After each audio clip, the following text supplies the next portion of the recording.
Hi friends, സ്നേഹപൂർവ്വം ശ്യാമയുടെ പുതിയ എപ്പിസോഡില് രാധിക അവിടെ വളക്കരയില് വെള്ളം എടുക്കാനായിട്ട് വന്നിരിക്കുക. കൂട്ടുകാരേക്കും എന്താ രാധികയെ, സാധാരണ ജന്മാഷ്ടമി ദിനങ്ങളില് അമ്പലത്തിന്റെ മുന്നിൽ നിന്ന് നീ മാറാറില്ലല്ലോ, എപ്പൊ അങ്ങോട്ട് പോവാറില്ലേ എന്നൊക്കെ ഇങ്ങനെ കളിയാക്കിയാ ചോദിക്കുന്നത്. കൂട്ടുകാരികളല്ല, ഇപ്പൊ ശ്രീകോവിലിന്റെ പുറത്ത് നിൽക്കാനേ പെർമിഷൻ ഉള്ളൂ, അത് കഴിഞ്ഞാ പിന്നെ അമ്പലപ്പറമ്പിൽ കയറരുത് എന്നായിരിക്കും അറിയാ എന്നൊക്കെ പറഞ്ഞിങ്ങനെ കളിയാക്കുമ്പോഴും രാധിക ഒന്നും പറയുന്നില്ല.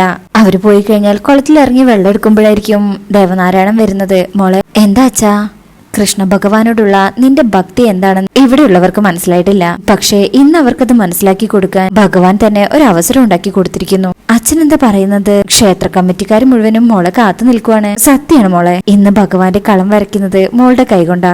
ഇത് കേൾക്കുമ്പോ രാധയ്ക്ക് ആദ്യം വല്ലാത്തൊരു അത്ഭുതം തോന്നാ, സന്തോഷവും. അറിയാതെ കൈന്ന് ആ കുടം വെള്ളവും താഴെ വീണു പോവാ. അത്രയും സന്തോഷമുണ്ട്.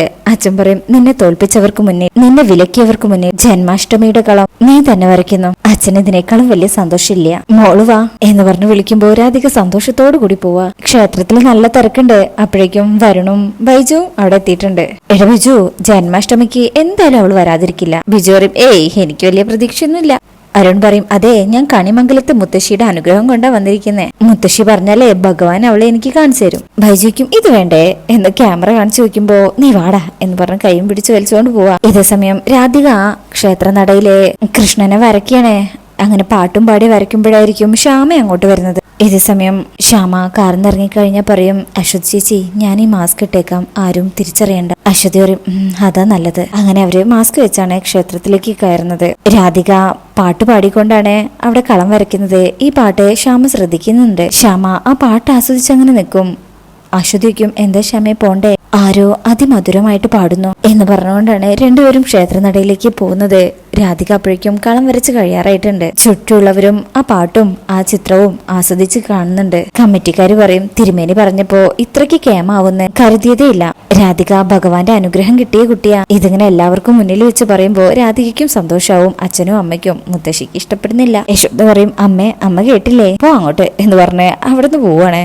രാധിക ചിത്രം വരച്ചു കഴിഞ്ഞാ അച്ഛന്റെ അടുത്തേക്ക് വരിക. നന്നായിട്ടുണ്ട് മോളെ, ഭഗവാനെ ഇതിനേക്കാളും വലിയൊരു അർച്ചന സമർപ്പിക്കാനില്ല. മോള് വന്നേ എന്ന് പറഞ്ഞ് അമ്മ കൂട്ടിക്കൊണ്ട് പോവാടുന്ന്. അപ്പോഴേക്കും ശ്യാമ അങ്ങോട്ട് വരിക. രാധിക ക്ഷേത്രത്തിൽ നിന്ന് പുറത്തേക്ക് ഇങ്ങനെ പോകുമ്പോഴായിരിക്കും ശ്യാമ അകത്തേക്ക് കയറുന്നത്. തൊട്ടടുത്ത് കൂടെ പോയിട്ടും അമ്മയും മക്കളും അവിടെ കണ്ടുമുട്ടിയില്ല. ക്ഷേത്രനടയിലേക്ക് കയറുമ്പോ തന്നെ ശ്യാമ ആ പടമാണ് കാണുന്നത്. എന്ത് ഭംഗിയല്ലേ. അശ്വതി പറയും, അങ്ങനെ അവരത് ആസ്വദിച്ച് അവിടെ നിൽക്കണേ. കൂടാതെ തൊഴാനായിട്ട് തുടങ്ങുന്നുണ്ട്. ഇതേ സമയം വരുണും ബൈജുവും ക്യാമറയായിട്ടാണല്ലോ വന്നിരിക്കുന്നത്. കുറെ കുട്ടി കൃഷ്ണന്മാരുണ്ട്, അവരുടെയൊക്കെ ഫോട്ടോസ് എടുക്കാം. പിന്നെ എടുക്കുമ്പോഴേക്ക് എല്ലാരും ഓടിപ്പോവാണ്. ഇതേ സമയം ശ്യാമ പറയും, അശ്വതി ചേച്ചി, ആരാ പാട്ട് പാടിയതെന്ന് അന്വേഷിക്കണം, ഒന്ന് കാണണം. അശ്വതി പറയും, അന്വേഷിക്കാം, വാ നമുക്ക് പോവാം എന്ന് പറഞ്ഞ് അവര് തൊഴാനായിട്ട് പോവാ. ഏത് സമയത്തായിരിക്കും വരുണും അകത്തേക്ക് വരുന്നത്. കൊള്ളാല്ലേ എന്ന് പറഞ്ഞ് ചുറ്റും നോക്കുമ്പോഴായിരിക്കും താഴെയുള്ള ആ ചിത്രം കാണുന്നത്. വരുണും അതൊരുപാട് ഇഷ്ടമായിട്ടുണ്ട്. അത് നോക്കി ആസ്വദിച്ച് നിൽക്കുക. കൂടാതെ 1-2 ഫോട്ടോസ് എടുക്കണേ. അപ്പോഴങ്ങോട്ട് ഒരാള് വരിക. ആരാ ഈ കളം വരച്ചത്? അപ്പൊ ആ കുട്ടി പറയും, അത് ഞങ്ങളുടെ ചേച്ചിയാ. എന്നിട്ട് ആ ചേച്ചി എവിടെ? ഫോട്ടോ എടുക്കാനാണോ? വരുൺ, എവിടെ ഉണ്ട്? ആ കുട്ടി പറയും, ഞാൻ കാണിച്ചു തരാം, വാ എന്ന് പറഞ്ഞേ രാധികയുടെ അടുത്തേക്ക് കൂട്ടിക്കൊണ്ടു പോവാ. രാധിക അപ്പോ വിളക്കിലിങ്ങനെ തിരിയൊക്കെ വെച്ചോണ്ടിരിക്കാ. വരുണിന് ഭയങ്കര അത്ഭുതം തോന്നാ. ആ കുട്ടി പറയും, ദാ നിൽക്കുന്ന ആ ചേച്ചി എന്ന് പറഞ്ഞ് അവൻ അവിടുന്ന് പോവും. വരുണാണെങ്കിൽ ഇവളെ തന്നെ നോക്കിക്കൊണ്ട് നിൽക്കുക. രാധികയുടെ അടുത്തേക്ക് പോകാൻ നിൽക്കുമ്പോഴേക്കും നേരത്തെ കണ്ട കുട്ടി കൃഷ്ണന്മാരുണ്ടല്ലോ, അവര് വരുണിന് ചുറ്റും ഓടിക്കളിക്കുക. വരുൺ ഫോട്ടോ എടുക്കാനായിട്ട് തുടങ്ങിയിരുന്നു. അവരെ ഓടിച്ച് തിരിയുമ്പോഴേക്കും രാധിക അവിടുന്ന് പോയി കഴിഞ്ഞു. എവിടെ നോക്കിയിട്ടും കാണുന്നില്ല. ബൈജു വരും, ഇവിടെ നിൽക്കായിരുന്നോ, നീ ഇതെന്താ ഇവിടെ നിൽക്കുന്നേ? വരുണയ്ക്കും, നീ ഇതുവരെ എവിടെയായിരുന്നു? ദാ ഇപ്പം വരെ ഈ ദീപസ്തംഭത്തിന്റെ അടുത്തുണ്ടായിരുന്നു അവള്, എന്നിട്ട് എവിടെ? വരുൺ പറയും, അതപ്പം ഞാനും ആലോചിക്കുന്നു, ഇതിപ്പൊ എങ്ങോട്ട് പോയിന്നാവോ എന്ന് പറഞ്ഞിങ്ങനെ തിരഞ്ഞു നോക്കുമ്പോ ബൈജു പറയും, തുടങ്ങി തോന്നലുകള്, വാ നീ വന്നേ എന്ന് പറഞ്ഞ അവിടുന്ന് കൂട്ടിക്കൊണ്ടുപോവാ. അങ്ങനെ അവിടെ നിൽക്കുമ്പോ ഉറിയടി മത്സരം ആരംഭിക്കുന്നതായിട്ടുള്ള അനൗൺസ്മെന്റ് കേൾക്കുമ്പോ ഇവർക്ക് ഇൻട്രസ്റ്റ് ആവാ. രണ്ടും കൂടെ ഓടി പോവാണ്. രാധികയും വരുണും തൊട്ടടുത്താ നിൽക്കുന്നത്. പക്ഷേ രണ്ടുപേരും തിരിഞ്ഞു നിൽക്കുന്നത് കാരണം പരസ്പരം കാണുന്നില്ല. വരുൺ ഇങ്ങനെ തിരിയുമ്പോ രാധിക ബാക്ക് തിരിയും. രാധിക മുന്നോട്ട് തിരിയുമ്പോ വരുൺ ബാക്ക് തിരിഞ്ഞു നിൽക്കും. തൊട്ടടുത്ത് നിന്ന് രാധിക ഫ്രണ്ട്സിനോടും വരുൺ അവന്റെ ബൈജുവിനോടും സംസാരിക്കാ, കാണുന്നില്ല. വരുണൊക്കെ പോയി കഴിഞ്ഞാൽ അതിന് പിന്നാലെ തന്നെയാണ് രാധികയും ഫ്രണ്ട്സും പോകുന്നത്. ഇതേ സമയം ശ്യാമ പറയും, അശ്വതി ചേച്ചി, എന്റെ മോൾ ഇവിടെ എവിടെയെങ്കിലും ഉണ്ടെങ്കിൽ നമുക്ക് കണ്ടെത്തണം. വിഷമിക്കേണ്ട ശ്യാമേ, അതിനാണല്ലോ നമ്മൾ വന്നത്, നമുക്ക് നോക്കാം. ശ്യാമ പറയും, അതിനു വേണ്ടിയാ ഞാൻ ജീവിക്കുന്നത് തന്നെ. ശ്യാമെ, നമ്മൾ വന്നിരിക്കുന്നത് അതിനു വേണ്ടി തന്നെയാണല്ലോ, വിഷമിക്കണ്ട കേട്ടോ. ദൈവം ഒരു വഴി കാണിക്കും, നമുക്ക് നോക്കാം. വാ ശ്യാമേ, നമുക്ക് അങ്ങോട്ട് നിൽക്കാന്ന് പറഞ്ഞ് അവര് കുറച്ച് മാറി നിൽക്കാം. ഇതേ സമയം യശോദയും പ്രിയയും കൂടെ അവിടെ ഇങ്ങനെ കച്ചവടമൊക്കെ നടക്കുന്നുണ്ട്. അതൊക്കെ ഇങ്ങനെ പോയി നോക്കുക. പിന്നാലെ നമ്മുടെ ശരത്തുണ്ട്. പ്രിയ എന്ന് പറഞ്ഞ് തോണ്ടി വിളിക്ക. എന്താ? പ്രിയ പറയും, അമ്മയുണ്ട്, നീ പോ, നമുക്ക് സംസാരിക്കാം, നീ വന്നേ, ദാ നോക്ക് എന്ന് പറഞ്ഞ് കുറെ കുപ്പിവള കാണിച്ചു കൊടുക്കുക. നീ പോ എന്ന് പറഞ്ഞ് പ്രിയ വാങ്ങിക്കുന്നില്ല.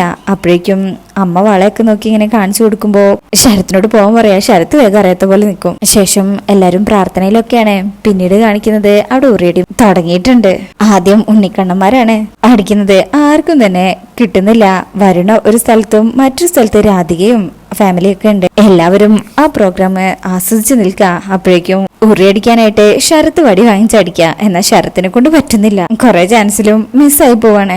കമ്മിറ്റി മെമ്പേഴ്സ് ഒക്കെ അടിക്കുന്നുണ്ട്, ആർക്കും പറ്റുന്നില്ല. ബൈജു പറയും, വരുണേ വാടാ എന്ന് പറഞ്ഞ് വരുണിനെ പിടിച്ചു വലിച്ചോണ്ട് പോവാ. എന്നിട്ട് ബൈജു വടി വാങ്ങിച്ച് വരുണിന് കൊടുക്കും. വരുണ ഓടി വന്ന് ചാടി അടിക്കുക. ഒറ്റയടിയിൽ തന്നെ കലം പൊട്ടും. അങ്ങനെ ആ ഉറിയടി മത്സരത്തില് വരുൺ വിജയിക്കുക.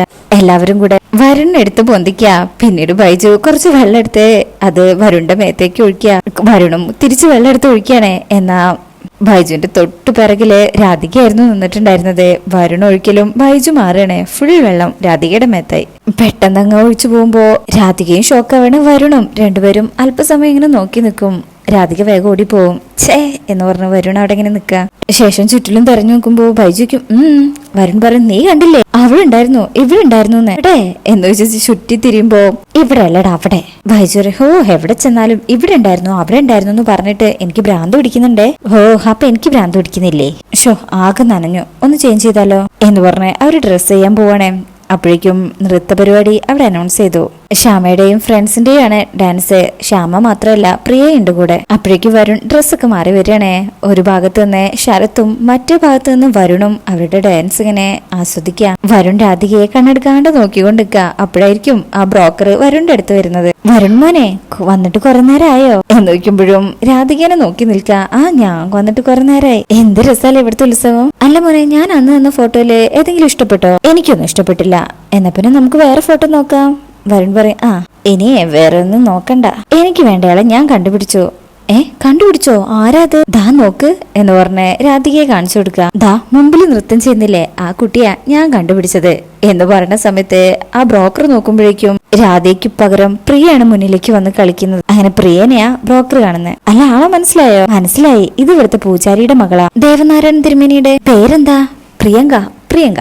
വരുൺ രാധികേനാണല്ലോ ഉദ്ദേശിച്ചിരിക്കുന്നത്. അപ്പോഴും രാധികേനെ തന്നെ നോക്കി പ്രിയ എന്ന് പറഞ്ഞ് നിൽക്കുക. അപ്പോഴേക്കും പിന്നെ ആ പ്രോഗ്രാം കഴിയുമ്പോ എഴുന്നള്ളിപ്പിനുള്ള സമയമായിട്ടുണ്ട്. ശ്യാമ അപ്പോഴേക്കും വന്ന് പ്രാർത്ഥിക്കുക. ഈ സമയം ശ്യാമ മാസ്ക് വരുന്നുണ്ട്. എന്റെ ഭഗവാനെ, എന്റെ മോളെ എത്രയും പെട്ടെന്ന് എനിക്ക് കണ്ടെത്തി തരണേ. അശ്വതി വിളിക്കുക, വന്നേ ശ്യാമേ, മാസ്ക് വെച്ചോളൂ. അങ്ങനെ മാസ്ക് വെച്ച് അശ്വതിയുടെ കൂടെ പോവാ. എഴുന്നള്ളിപ്പ് വരുന്നുണ്ട്. അത് കാണാനായിട്ട് രാധികയും പ്രിയങ്കയും അമ്മയും മുത്തശ്ശിയും എല്ലാവരും ഉണ്ട്. മുത്തശ്ശിയുടെ കയ്യില് ഒരു മാലയുണ്ട്, പൂമാല. കുറെ ആൾക്കാരുടെ കയ്യിലുണ്ട്. അപ്പോഴേക്കും ശ്യാമയും അശ്വതിയും വാ നമുക്ക് അങ്ങോട്ട് പോവാന്ന് പറഞ്ഞ് അവരുടെ അടുത്തേക്ക് ചെല്ലുക. ഈ സമയം രാധികയുടെ തൊട്ടടുത്തേക്ക് വരുൺ വന്ന് നിൽക്കണേ. ഇപ്പോ ശ്യാമയും രാധയൊക്കെ ഓപ്പോസിറ്റ് ആയിട്ടാ നിൽക്കുന്നത്. അവർ പരസ്പരം കണ്ടിട്ടില്ല. കൃഷ്ണ ഭഗവാന്റെ എഴുന്നള്ളിപ്പ് വരുമ്പോ എല്ലാവരും മാല എറിയാണ്. ശ്യാമയും മാല എറിയുന്നുണ്ട്. ശ്യാമ എറിയുന്ന തുളസിമാല ഭഗവാന്റെ കഴുത്തിലല്ല, നേരെ വരുണിന്റെയും രാധികയുടെയും കഴുത്തിലാ വന്ന് വീഴുന്നത്. ശ്യാമ കണ്ണടച്ച് പ്രാർത്ഥിക്കുക. അത് കാരണം ഇത് കാണുന്നില്ല. എന്നാ കഴുത്തിൽ വീഴുന്ന മാല പെട്ടെന്ന് രാധികേനെയും വരുണിനെയും ഞെട്ടിക്കുന്നുണ്ട്. അവരിങ്ങനെ പരസ്പരം നോക്കി നിൽക്കുകയാണ്. വരുണിന്റെ മുഖത്ത് നല്ല സന്തോഷം. രാധിക ഒരു അത്ഭുതത്തില് വരുണിനെ ഇങ്ങനെ നോക്കുന്നത് കാണിച്ചുകൊണ്ടാ ഈ എപ്പിസോഡ് കഴിയുന്നത്. അപ്പൊ ഇന്നത്തെ റിവ്യൂ ഇഷ്ടപ്പെട്ടിട്ടുണ്ടെങ്കിൽ ചാനൽ എല്ലാവരും ലൈക്ക് ചെയ്ത് സബ്സ്ക്രൈബ് ചെയ്ത് സപ്പോർട്ട് ചെയ്തേക്കണേ. താങ്ക്